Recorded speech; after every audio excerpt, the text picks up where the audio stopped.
everyone.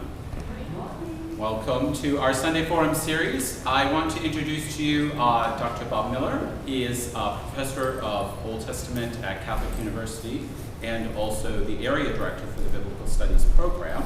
I have not had the pleasure of taking a course with him because I'm in a different area, but I do know from my other colleagues that are in his area that he's an excellent teacher, and so we're delighted to have him with us. He is also participating in a grant that CUA has received to kind of incorporate science and theology. And so I don't know whether or not that will play a part in today's conversation or not, but it could, since we're talking about creation this morning. So without any further ado, Dr. Miller. Thank you.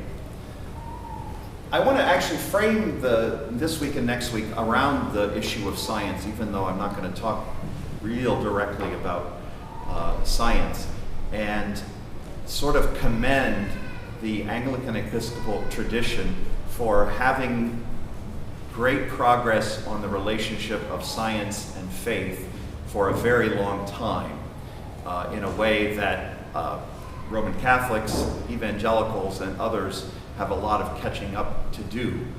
I was just, as I was preparing for this, trying to sort of refresh myself on how the Anglican tradition had dealt with questions of science, and partially because I know one of the most important authors today on the relationship of science and religion is Sir John Polkinghorne, who is both a physicist and an Anglican priest. And he's really building on a very long tradition that goes all the way back to the mid-1800s, when Frederick Temple preached a sermon on evolution, I think still within Darwin's own lifetime, about how there was nothing incompatible between Darwin and his theory of evolution and the Christian faith. And there are all sorts of institutes out of Cambridge University and other places that build on that Anglican tradition of bringing together faith and science. Other traditions, including the Catholic tradition, that didn't have any sort of Scopes monkey trial creation science tradition, in the last 20 years, unfortunately, have begun to dabble in that sort of thing. And it's disturbing to me. There was a survey that was done about 3 years ago that found, I think 40% of Catholics in the United States believed in a young earth creationism, which is, that the planet is 5,000 years old, which is really sort of odd for me because it was never an issue in the mid-20th century. The only thing I could find that because I searched and I thought, well, there must be similar Episcopal groups somewhere in the United States. It was difficult to find, but I did find one professor at Trinity School for Ministry outside of Pittsburgh who is very much into intelligent design and has stocked the library there with a number of titles on intelligent design. Even though he himself is now retired, his legacy sits on the shelves there at least. That's the closest I could come. But it brings me to the question of why. Why, after 150 years of the Anglican tradition having no problem with evolution, do we suddenly have Trinity School for Ministry promoting intelligent design? Why do we have Catholics promoting, I found groups, there's a really wacky one that argues that Galileo was right and the sun does orbit the earth, as weird as that seems. And they've had conferences as close as Arlington, Virginia on this. And here's the reason that I think this happened. In all of our traditions, other than the evangelical, so both alike in the Anglican tradition and the Catholic tradition, in the late 20th century, I think there was a tendency to look at Genesis 1 and 2 and say, look, we're not going to defend its historicity, obviously. It's not accurate science. So could we please move on to something more interesting? Because it's really naive. The Israelites thought that the sky was a solid thing you could knock your hand on, and the rain was on the other side, and it's really kind of silly. Let's move on to Abraham. It's much more interesting, and start there. And that lasted for a while. That worked for a little while. But anybody who was seriously interested in the Bible, it was a little dissatisfying. And so you began, maybe in the 1980s and the 1990s, with people who, they really wanted to do something with Genesis. Well, there's nothing really in my own church that I can find, but my friends down the street go to this Bible study where they're studying Genesis. Or I found this book or this audio of someone who's talking about Genesis and trying to tell me, actually, maybe science is not right. Maybe Genesis is right after all. In other words, there was this, Genesis has to be valuable for something. I don't want to skip directly to Abraham. Genesis 1 and 2 ought to be useful for something. They certainly were for the history of Christianity as you go back in the centuries. Thomas Aquinas made great use of Genesis 1. Basil of Caesarea and all these early people really made great use of Genesis 1. So if it's so foundational and important, then I must have some way of resurrecting it. And what was lacking, at least in the Catholic tradition, maybe in the Anglican tradition as well, was any sort of serious theological engagement with Genesis that said this is truth and not just a minor thing, but there's a lot of important truth here. It just happens to not be scientific or historical truth. And so the only way we Americans tend to define truth is science and history. There's scientific truth, there's historical truth. We're not so good with seeing poetry as truth. And so we have these people who are grasping at straws. The solution to me is to unpack what Genesis 1 and 2 are really trying to say, which is not that the world was created in 7 days, or that dinosaurs and people were created on the same day, so therefore they walked the earth at the same time, or that people were created out of dust in Genesis 2, or that women are created out of a rib from a guy. But all of those things have a philosophical meaning to them. That's what I want to try to unpack today and next week. This week with Genesis 1, next week with Genesis 2. What's in there? What's it really trying to say in terms of philosophy? And if we unpack that, then we don't need it to be science. And at the same time, we don't need to skip it and just go to something more interesting. As I was driving here, I thought, I should have Xeroxed Genesis 1. Instead, what I'm going to do, because I want to hear other people read, not just me, is I'm going to pass my Bible around. And so people can read this aloud as we go. I know what's in there, so I can go without having it in front of me. How are we going to figure out what's there and what it's trying to communicate? Part of the solution, I think, is to defamiliarize ourselves with it. In other words, don't think of it as something you may have heard 100 times ever since you were a child. How would an ancient Babylonian have thought of this text? What we'll see next week is that Genesis 1 and Genesis 2 both tell the story of creation. Both of them tell you how animals were created. Both of them tell you how people were created. And there are significant differences. The biggest being that the people come before the animals in Genesis 1 and they come after the animals in Genesis 2. Genesis 1 is probably written long after Genesis 2. And it was probably written during the time the Israelites were in captivity in Babylon. So how would a Babylonian neighbor have heard this if the Israelites said, this is the story of creation as I know it? And that's going to alert us to some really controversial things, I think, that we can say, that is something Genesis 1 is teaching. So I'm going to hand this around and then ask people to read bit by bit. I'll start with you, Peter, if you don't mind. And then we can just pass my Bible around person to person. So, would you read just verses 1 through 5. Yes. The story of creation.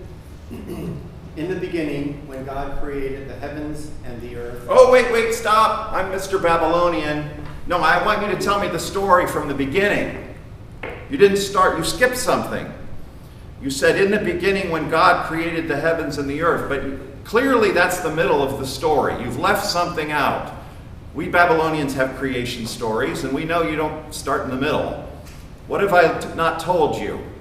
If I start out, or if you start out, in the beginning when God created the heavens and the earth, what have you not told me?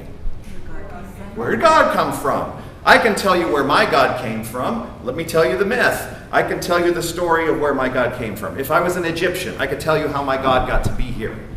All creation stories start by telling you where the God came from. So Israel doesn't say where God came from.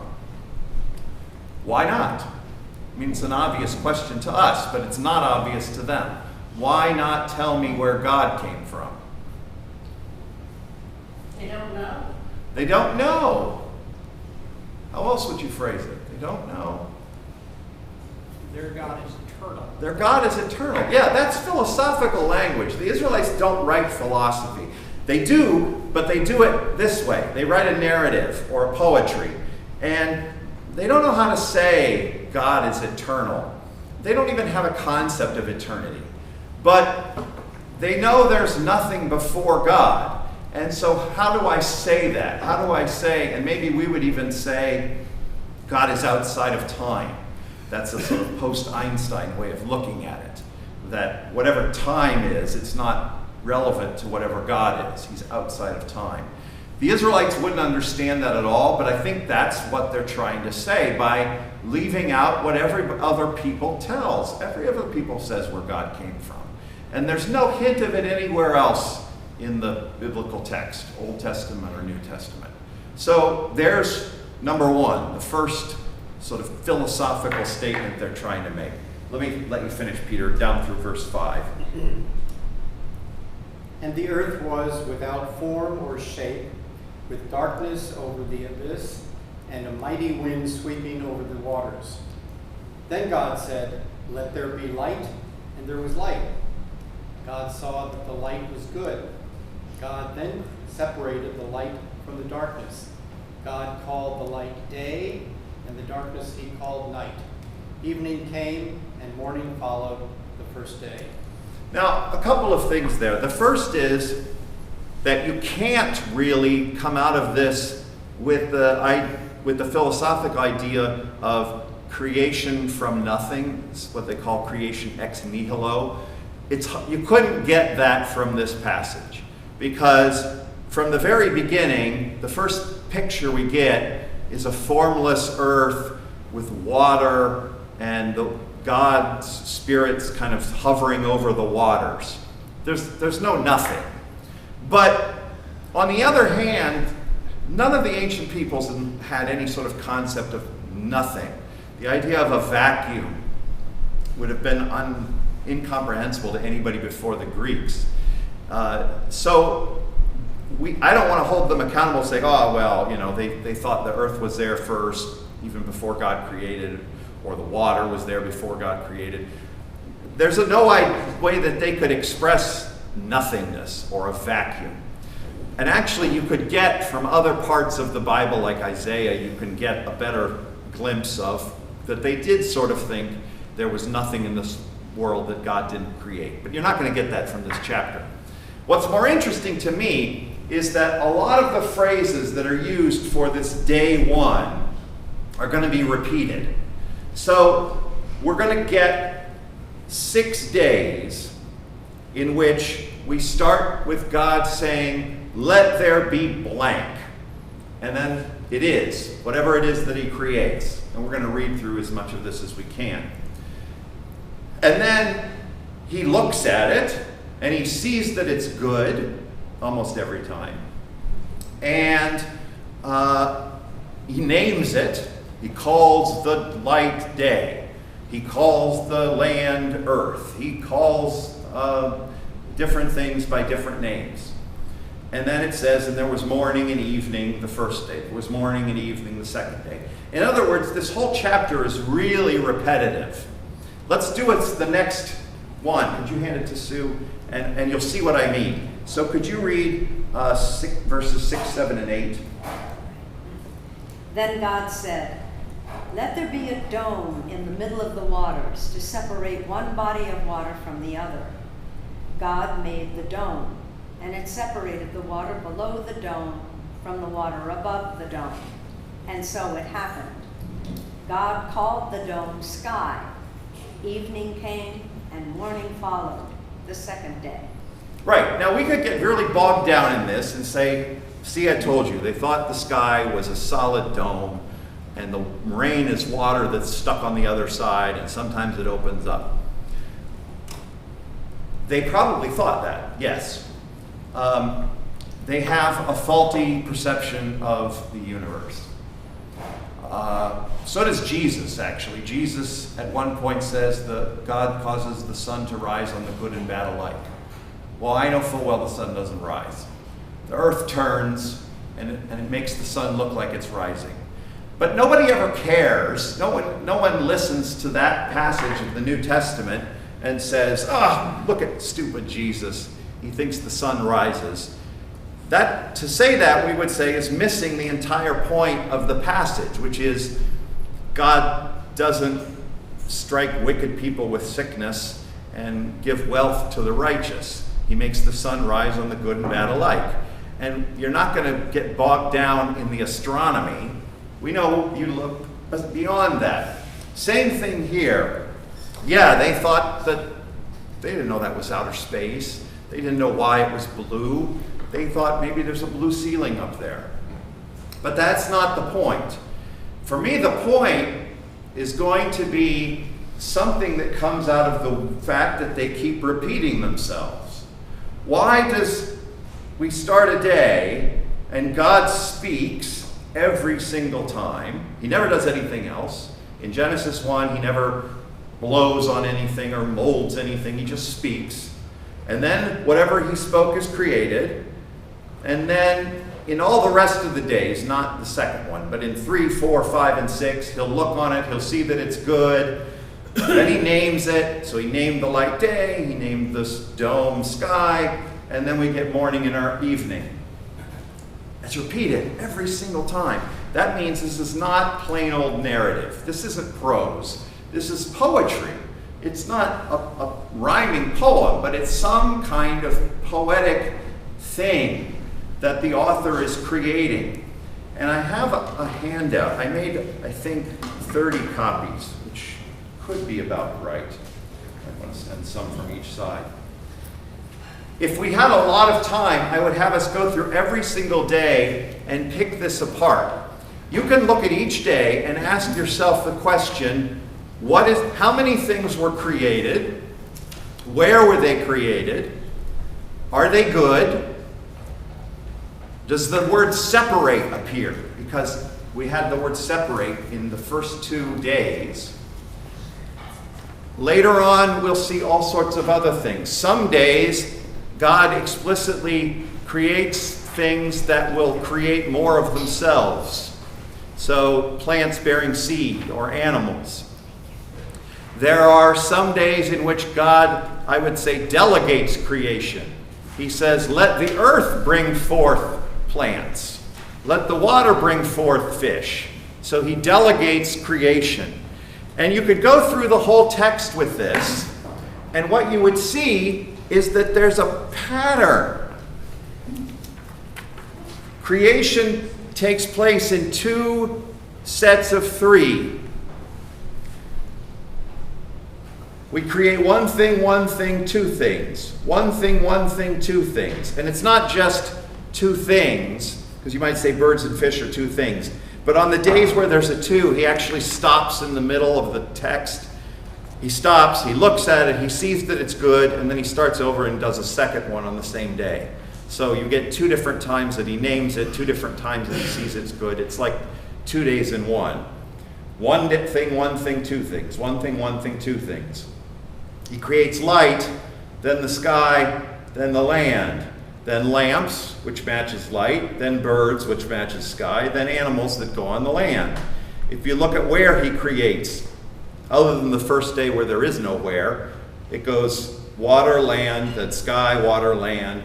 And you could go through all the rest of these, and you can see how there's a clear dividing line between the first 3 days and the second 3 days in terms of all of these things, whether they're named, whether they separate, whether they reproduce, whether he delegates their creation.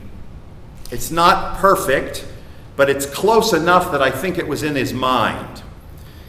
Even to the fact that one of the things that Peter read was that the world was formless and void, and these 6 days actually match perfectly, 3 days giving form to the formless and 3 days filling the void.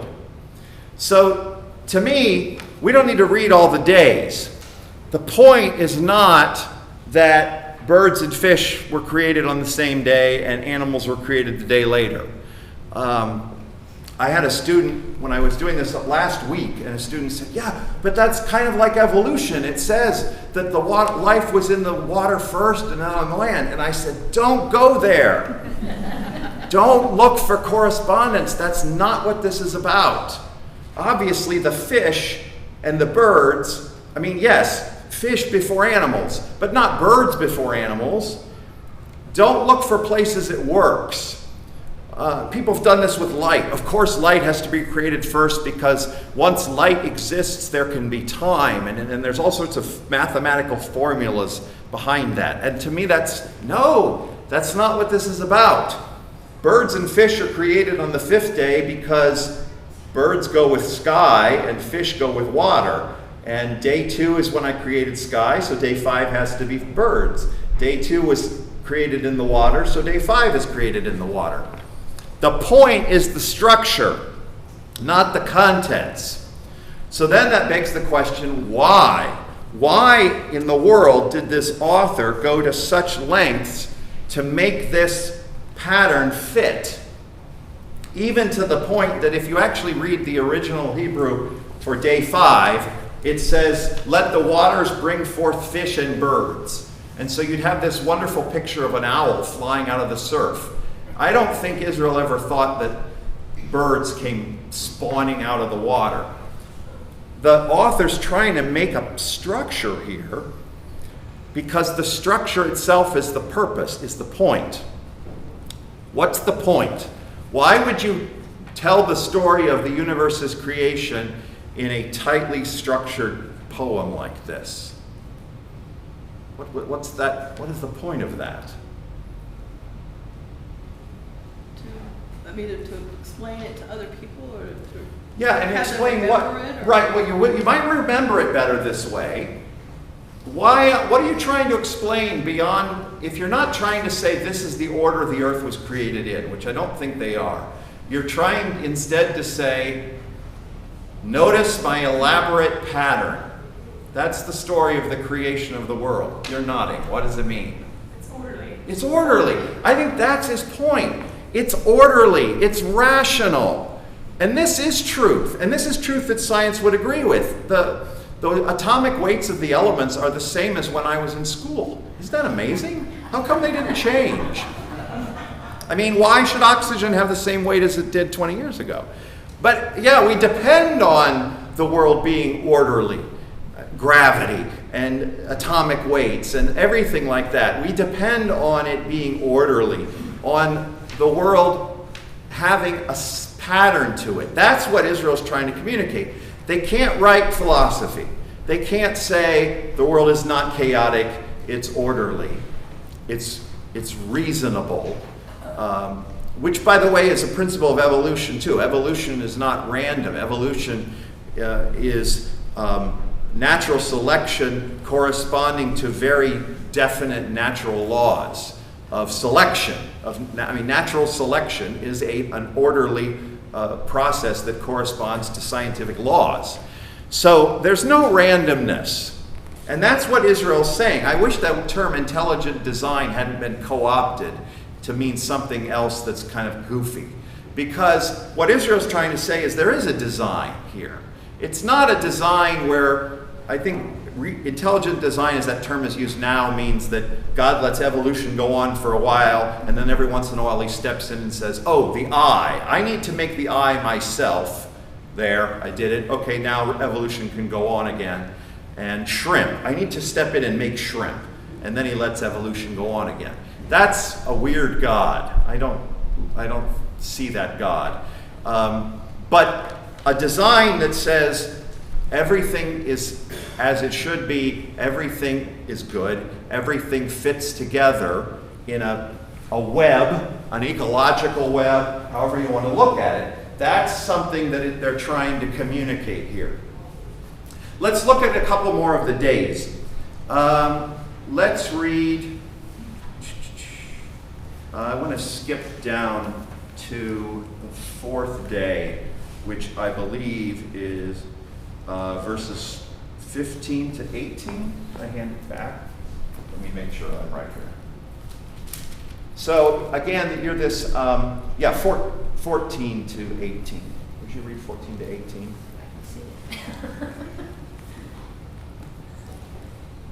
Then God said, let there be lights in the dome of the sky, separate day from night. Let them mark the seasons, the days and the years, and serve as lights in the dome of the sky to illuminate the earth. And so it happened. God made the two great lights, the greater one to govern the day and the lesser one to govern the night and the stars. God set them in the dome of the sky to illuminate the earth, to govern the day and the night, and to separate the light from the darkness. God saw that it was good. So, if I'm your Babylonian neighbor listening to your creation story, I've let you get that far, but now I have to kill you. I'm sorry. I'm going to have to burn you at the stake for this. What is it in that day that would be so controversial anywhere in the ancient world? In what she read.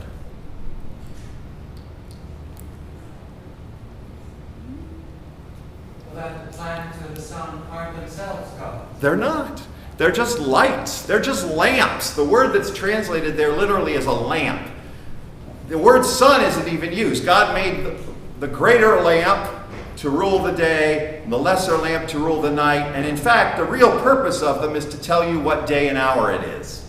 The purpose of the sun, which is a god. It's a major god in Babylon. In Egypt, it's the god, Amun-Ra. That's the sun. And you've turned it into a light that tells you what time it is. This is blasphemy. This is the same thing as what happened in the Roman Empire, what Romans accused the Christians of being atheists. Because this is, from a practical view of a Babylonian, atheism. You've turned the moon into a nightlight.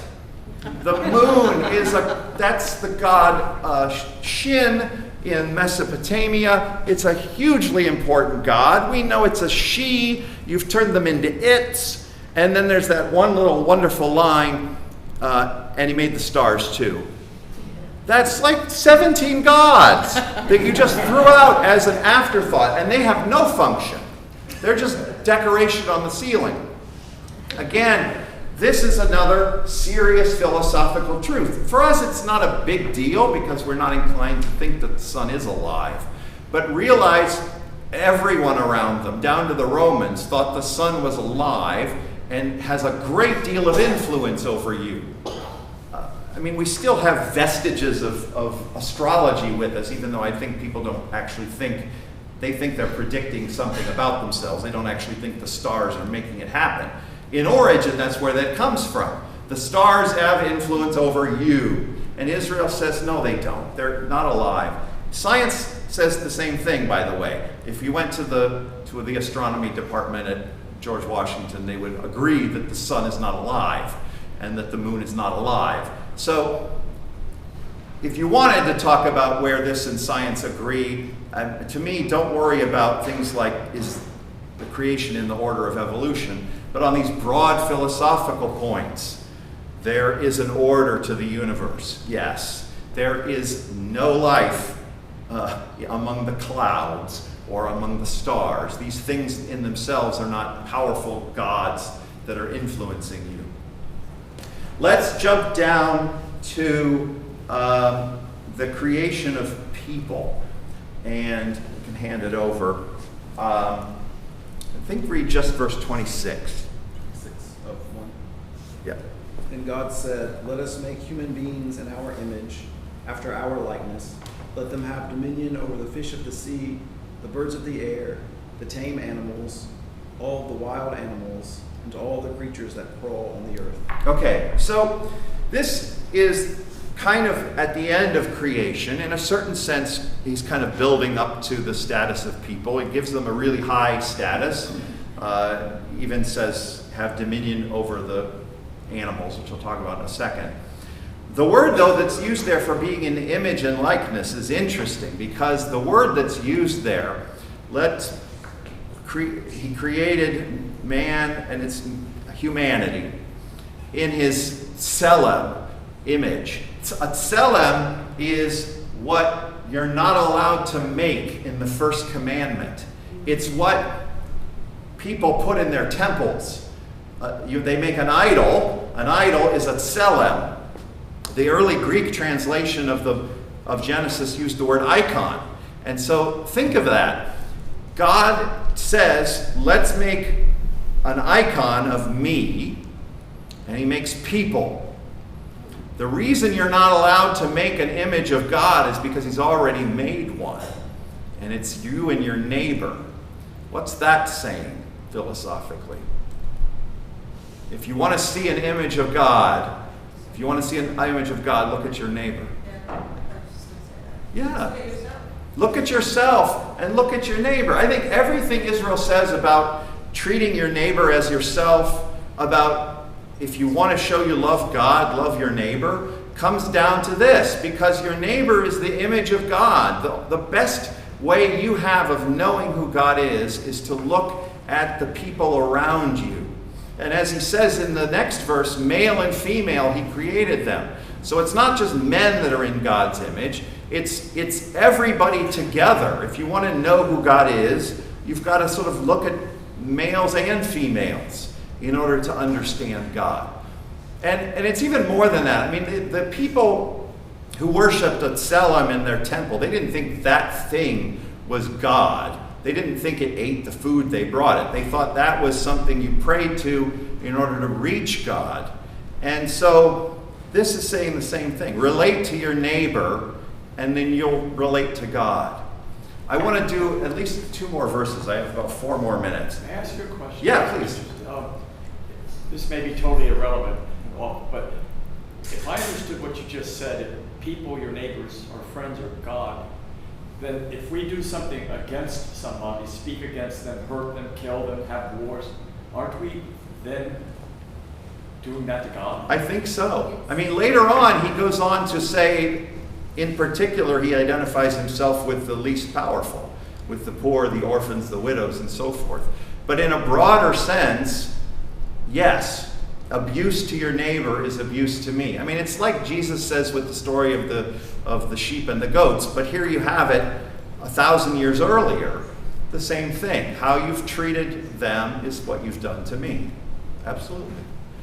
I want to pick, though, just this bit about dominion, lest we think that this is something bad.